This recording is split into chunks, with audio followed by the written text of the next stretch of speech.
नमस्कार, मी प्रीती खंडागळे. तुम्ही पाहताय आवाज इंडिया मराठी. नजर टाकूया आजच्या ठळक बातम्यांवर. राज्यात विधान परिषद निवडणुकांचे वारे वाहू लागलेत. 12 मे रोजी होणाऱ्या या निवडणुकांसाठी एकूण 9 जागांसाठी मतदान होणार असून राज्यातील प्रमुख राजकीय पक्ष उमेदवारांचा शोध घेत आहेत. एकनाथ शिंदे यांची शिवसेना यामध्ये एक नवा राजकीय खेळ खेळण्याची तयारी करते. सूत्रांच्या माहितीनुसार शिंदे हे माजी मंत्री बच्चू कडू यांना विधान परिषद निवडणुकांसाठी उमेदवार म्हणून समोर आणण्याचा विचार करतायत. त्यासाठी शिंदे आणि कडू यांच्यात मुंबईत चर्चा झाल्याचं सांगितलं जातंय. परंतु बच्चू कडू यांनी याबाबत अंतिम निर्णय घेतला नसल्याचं स्पष्ट केलंय. ते म्हणाले की कार्यकर्त्यांशी चर्चा केल्यानंतरच ते निर्णय घेतील अशी माहिती मिळते. केंद्र सरकारने संसदेत मांडलेल्या महिला आरक्षण विधेयकाला जोरदार विरोध झाला आणि यामुळे लोकसभेत ते नामंजूर झालं. या संदर्भात भाजपच्या वतीने महाराष्ट्राचे मुख्यमंत्री देवेंद्र फडणवीस यांनी आज पत्रकार परिषद घेतली. त्यांनी विरोधकांवर तीव्र शब्दात टीका केली. फडणवीस यांनी म्हटलं की महिलांना आरक्षण देण्याच्या विधेयकाला विरोध म्हणजे देशातील 70 कोटी महिलांचा विश्वासघात करणं आहे. त्यांचं म्हणणं होतं की विधेयकाचा मुख्य उद्देश महिलांचे संसदेत अधिक प्रतिनिधित्व सुनिश्चित करणं होतं आणि त्यासाठी एक विशेष रचना तयार केली होती. परंतु विरोधकांनी त्याला विरोध करून महिला विरोधी मानसिकता दाखवली असं फडणवीस म्हणाले. फडणवीस यांनी आरोप केला की विरोधकांनी सरण्यासारखा रंग बदलला आणि या विधेयकाला मंजुरी मिळू न देण्याचा ठरवला होता. त्यांचा दावा होता की दक्षिण भारतातील राज्यांवर अन्याय टाळण्यासाठी एक वेगळा निर्णय घेतला गेला होता. परंतु विरोधकांची मानसिकता पुरुषी आणि रिग्रेसिव्ह आहे. त्यामुळे त्यांना महिलांना आरक्षण देण्याची इच्छाच नाही. फडणवीस यांनी असं वाटतंय की महिला आरक्षण विधेयकाची असफलता केवळ महिलांसाठीच नाही तर अनुसूचित जाती, अनुसूचित जमाती आणि अनुसूचित जातीच्या महिलांसाठी देखील एक मोठा धक्का आहे.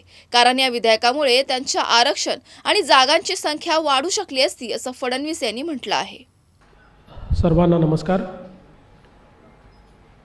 आज अतिशय महत्त्वाच्या विषयावर या ठिकाणी मी बोलतोय. आपल्याला कल्पना आहे की 17 एप्रिल हा दिवस अशी अपेक्षा होती की देशाच्या राजकीय आणि सामाजिक वाटचालीतला एक महत्त्वाचा दिवस ठरेल, ज्याला watershed movement in Indian history म्हणू शकू अशा प्रकारचा दिवस असेल. कारण त्या दिवशी महिला आरक्षणाचं विधेयक हे मंजूर होणार होतं आणि सर्व लोक याला मदत करतील अशा प्रकारची अपेक्षा देखील होती. पण दुर्दैवाने काँग्रेस असेल, तृणमूल असेल, DMK असेल, उबाठा असेल, शरद पवार राष्ट्रवादी असेल, समाजवादी पार्टी असेल, अशा सगळ्या पक्षांनी आपल्या महिला विरोधी मानसिकतेचं प्रदर्शन करत या विधेयकाला आवश्यक ते 2/3 मतं मिळू दिले नाहीत. 70 कोटी महिलांचा विश्वासघात करत या विधेयकाची भ्रूणहत्या ही विरोधकांच्या वतीनं करण्यात आली. आणि त्याहीपेक्षा वाईट की अशा प्रकारची हत्या केल्यानंतर जो आनंदोत्सव त्यांनी साजरा केला तो एक प्रकारे भारतातल्या समाजसुधारकांच्या विचारांवर केलेलं तांडव होतं. मला अतिशय दुःख आहे की महात्मा ज्योतिराव फुले यांची 200वी जन्मशताब्दी ज्या वर्षी चाललेली आहे त्या वर्षी महात्मा ज्योतिराव फुलेंच्या विचारांना तिलांजली देण्याचं काम झालं आणि त्यामध्ये भाषणापुरतं महात्मा ज्योतिराव फुलेंची नावं घेणारी ही सर्व पक्ष पूर्णपणे एक्सपोज झालेली आहेत. लोकसभेत शुक्रवारी केंद्र सरकारने मांडलेले महिला आरक्षण विधेयक नामंजूर झाल्यामुळे राजकारण तापलं आहे. सरकारच्या निर्णयाला विरोध करत राष्ट्रवादी काँग्रेसच्या नेत्या सुप्रिया सुळे यांनी सरकारवर आरोप करत म्हटलंय की 2023 मध्ये नारी शक्ती विधेयक मंजूर झालं होतं आणि 2024च्या लोकसभेच्या निवडणुकीत महिला आरक्षण लागू होण्याची शक्यता होती. मात्र 2.5 वर्षांनंतरही त्यांची अंमलबजावणी का झाली नाही असा प्रश्न त्यांनी उपस्थित केला.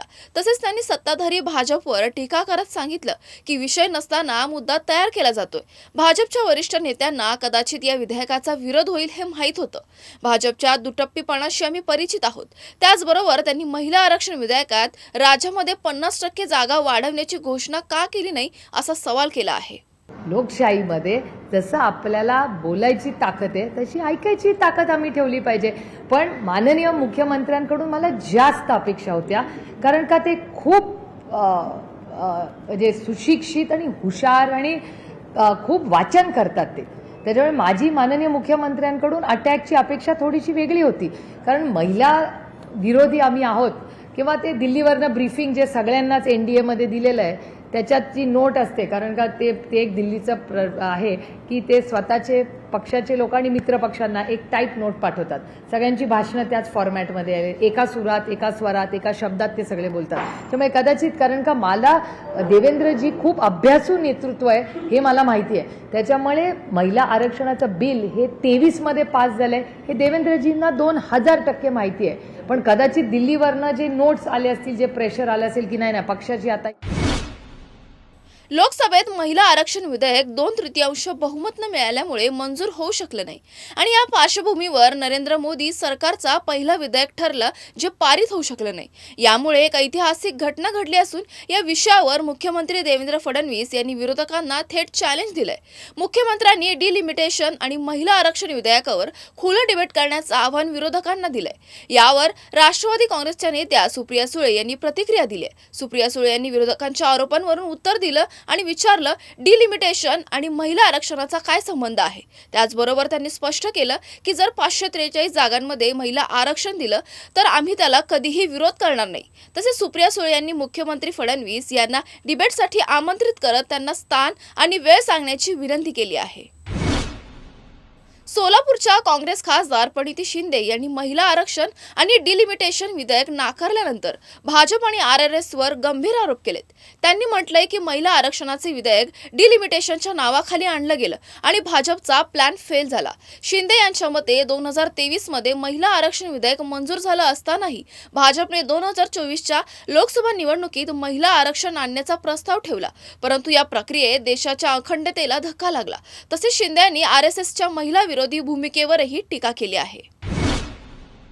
पालघर जिल्ह्यात काँग्रेस पक्षाच्या सृजन संघटन मोहिमेच्या अंतर्गत केंद्रीय नियुक्ती निरीक्षक डॉक्टर बेलैया नायक यांचा दौरा झाला.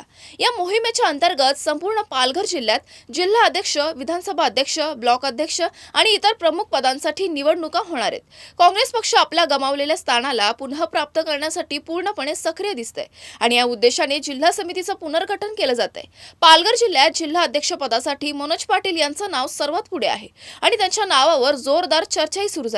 काँग्रेस पक्षाचा सृजन संघटन अभियानाचा उद्देश आगामी लोकसभा आणि विधानसभा निवडणुकांसाठी पार्टीचे संघटन मजबूत करणे आहे. शुरू किया है, 7वां फेज चल रहा है. महाराष्ट्र 7वां फेज में है. मैं ACC ऑब्जर्वर बन के पहाड़गढ़ डिस्ट्रिक्ट को आया हूँ. यहाँ पे हम हर कार्यकर्ता का राय लेंगे. नया DCC प्रेसिडेंट के लिए कोई भी दरखास्त कर सकता है और उसके साथ साथ जो भी संगठन के दूसरी पद है उनके लिए भी उनका एप्लीकेशन दे सकते हैं. हम 18 तारीख तक एप्लीकेशन लेंगे और 21 तारीख तक पूरा प्रोसेस कंप्लीट करेंगे. और जितने भी यहाँ हमारे पार्टी के पदाधिकारी है, ब्लॉक लेवल पे कर रहे हैं, ग्राउंड लेवल के कर रहे हैं, और सिविल सोसाइटी ऑर्गेनाइजेशंस है, इंटेलेक्चुअल्स है, जर्नलिस्ट है, एडवोकेट्स है, इस जो कांग्रेस के विचारधारा से रहते हैं, कांग्रेस में रहने वाले को कांग्रेस से बाहर रहने वाले का भी हम राय मशवरा लेंगे. संगठन मजबूत बनाने के लिए और संविधान का जो विचारधारा है उसका ऊपर संगठन आगे बढ़ने के लिए और देश को आगे बढ़ाने के लिए जो काम चाहिए उसको हम ग्राउंड से ओपिनियन लेके स्ट्रेंथन करने का काम कर रहे हैं. इसके लिए मैं आप मीडिया के माध्यम से आप सभी को एक विनती है कि आप सभी का सपोर्ट चाहिए. राज्यातील भोंदूबाबा अशोक खरात प्रकरणाने मोठी खळबळ माजवली आहे. खरात याने महिलांचं शोषण आणि कथित आर्थिक गैरव्यवहार केल्याच्या आरोपांमुळे तो सध्या कोठडीत असून त्याची चौकशी चालू आहे. खरातच्या प्रकरणामुळे त्याच्या जवळच्या राजकीय नेत्यांवरही आरोप झालेत. त्यात राष्ट्रवादी सुनेत्र पवार गट पक्षाच्या नेत्या रुपाली चाकणकर यांचा समावेश आहे. चाकणकर यांच्यावर अटकेची मागणी करण्यात येत आहे, तर पोलिसांनी त्यांना समन्सही बजावले होते. राष्ट्रीय महिला आयोगाच्या अध्यक्षा विजया रहाटकर यांनी या प्रकरणावर पहिल्यांदाच प्रतिक्रिया दिली आहे. त्यांचा विश्वास आहे की पोलीस निष्पक्षपातीपणे तपास करतील आणि दोषी असलेल्या व्यक्तींवर कारवाई केली जाईल. त्यांनी चाकणकर यांना पोलिसांच्या चौकशीत सहकार्य करण्याचा सल्ला दिलाय. चाकणकर यांनी या प्रकरणातील तपासासाठी पोलिसांना सहकार्य करणे अत्यंत महत्त्वाचं असल्याचं विजया रहाटकर यांनी म्हटलं आहे. अमरावतीच्या परतवाडा येथील तरुणीच्या लैंगिक शोषणाचे आणि अश्लील व्हिडिओच्या व्हायरल होण्याच्या प्रकरणाने संपूर्ण महाराष्ट्रात धक्काच उडवला आहे. या प्रकरणातील मुख्य आरोपी अयान अहमद सध्या पोलीस कोठडीत आहे आणि त्याची चौकशी चालू आहे. चौकशी दरम्यान अनेक धक्कादायक खुलासे समोर येत आहेत. अयान अहमदच्या ऐशोआरामच्या आयुष्याचे काही व्हिडिओ सोशल मीडियावर व्हायरल झालेत, ज्यामुळे एक मोठी खळबळ उडाली आहे. त्यातील एका व्हिडिओमध्ये अयान थार गाडीतून फिरताना दिसतोय आणि त्याच्या हातात पिस्तूल तसेच आयफोनच्या फोनचा ढीग दिसतोय. या व्हिडिओनंतर पोलिसांच्या मनात अनेक प्रश्न निर्माण झालेत. अयान वापरत असलेली थार गाडी कोणाची आहे? ही गाडी त्याच्या नावावर आहे का?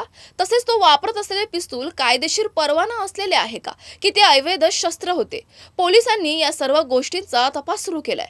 तसेच अयान कशा प्रकारे इतके महागडे सामान, आयफोन आणि मोठी रक्कम मिळवत होता याचा शोध घेतला जातोय. यामागे मोठे रॅकेट असल्याचा संशयही व्यक्त केला जात आहे. गोरेगाव येथील नेस्को सेंटरमध्ये झालेल्या म्युझिक कॉन्सर्टमध्ये एका रेव पार्टीचं रूप घेतल्याचं समोर आलं, ज्यात ड्रग्सच्या अत्याधिक वापरामुळे 2 तरुणीचा मृत्यू झाला. या घटनेने राज्यात मोठ्या प्रमाणावर खळबळ माजवली आहे आणि पोलिसांनी तपास सुरू केलाय. विशेषतः या प्रकरणात बॉलिवूडचे 2 कलाकार उपस्थित होते, ज्यामुळे प्रकरण अधिकच गडद बनलंय. पोलिसांना सीसीटीव्ही फुटेजमध्ये या दोन्ही कलाकारांचा समावेश दिसलाय, परंतु त्यांच्या ड्रग्स प्रकरणाशी संबंधित बद्दल कोणतीही ठोस माहिती अद्याप समोर आली नाही. हे तपासलं जात आहे आणि जर त्याचा सहभागाचा तपास वेगाने झाला तर त्यांच्यावर कारवाई होऊ शकते. पोलीस आणि फॉरेन्सिक अहवालानुसार मृत्यूस कारणीभूत ठरलेल्या ड्रग्सचं सेवन कॉन्सर्टच्या आधी आणि नंतर केलं गेलं होतं.